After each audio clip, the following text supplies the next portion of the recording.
Yes, Pam Powell stated that she couldn't help me. And I had evidence. By this time, my boys was, Samuel and Jeremiah, they was passing blood. And I showed her the pamper where the blood was in there. Had witnesses, my mother and my brothers.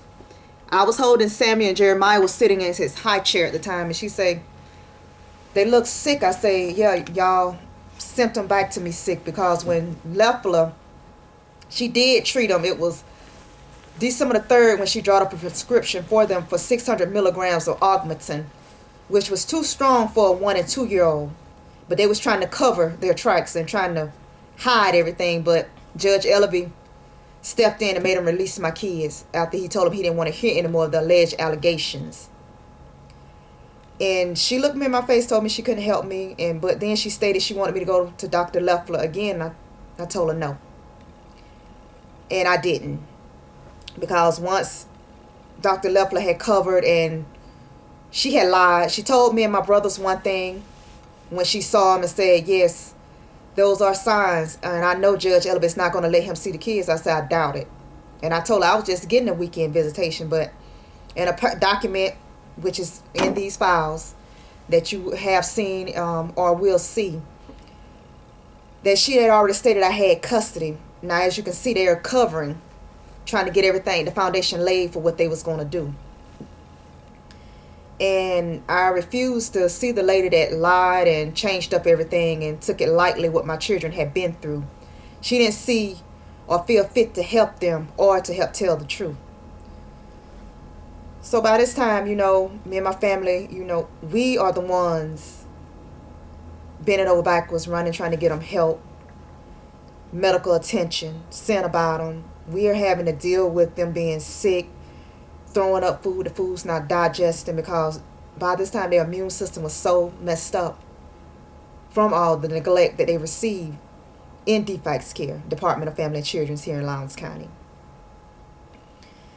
So after everything, the kids ended up getting back on track. I was taking care of them. They was doing good. They was looking good. And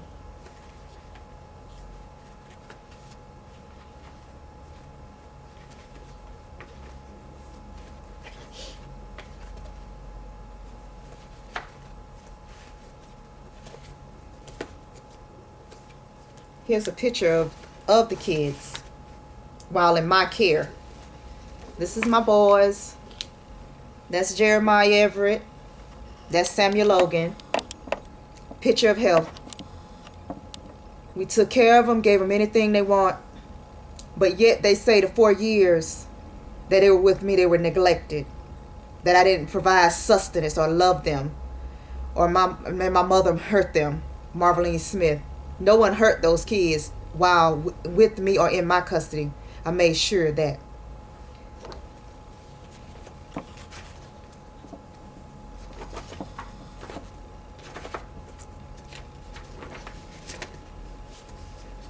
This is my daughter. This is Vashti. Different pictures. She's sitting up, holding her toys, playing with it. She's smiling. She's happy. She's ready to go to bed right there. But these are my kids. They were happy. A picture of health. And they want to put blame somewhere where blame doesn't go. And that's not right, because the law is subject to the law. They don't think they are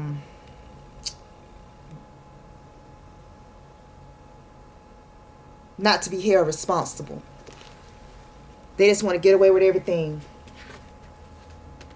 And we're trying to put this out to inform the public,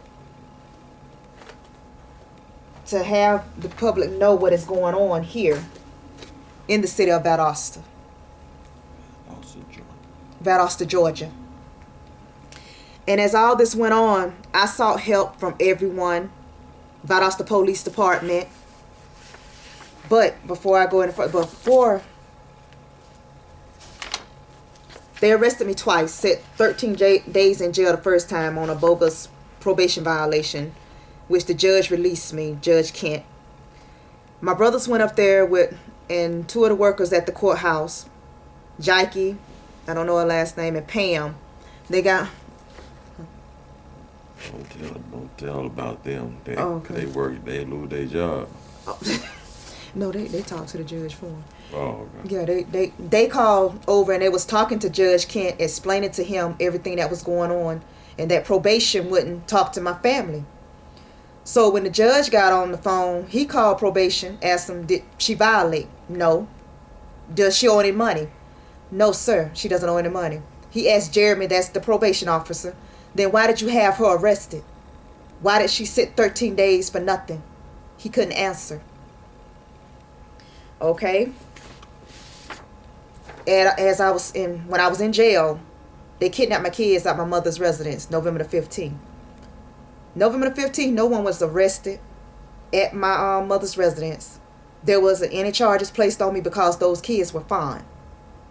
They was in good health. They looked it good, and it was very well taken care of. December rolls around.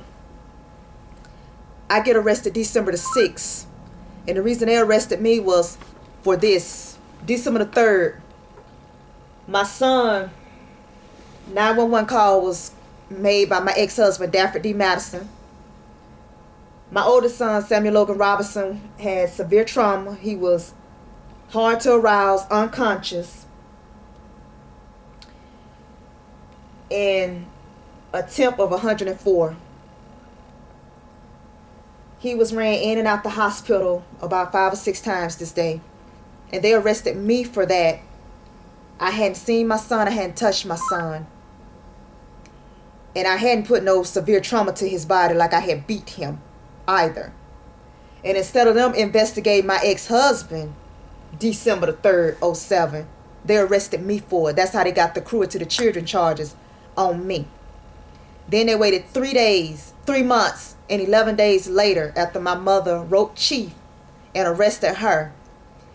A jury didn't find her guilty. There was no evidence against my mother, Marvalene Smith. The district attorney's office secretary, when my oldest brother Terrence called up there, she told him that there was no court date. My mother didn't miss a court date. But that's the lie they told her, because they had on a bench warrant. But instead, it was the district attorney, David Miller, Laura Woods, and a few other ones. She's the assistant district attorney. Went behind closed doors and decided my mother was guilty. This was not done by a court.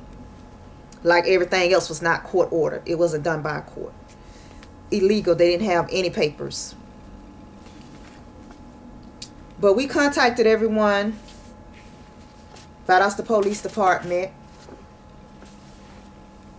But around April 2008, they arrested my ex-husband for impersonating an officer, false imprisonment, obstruction of an officer, and stalking.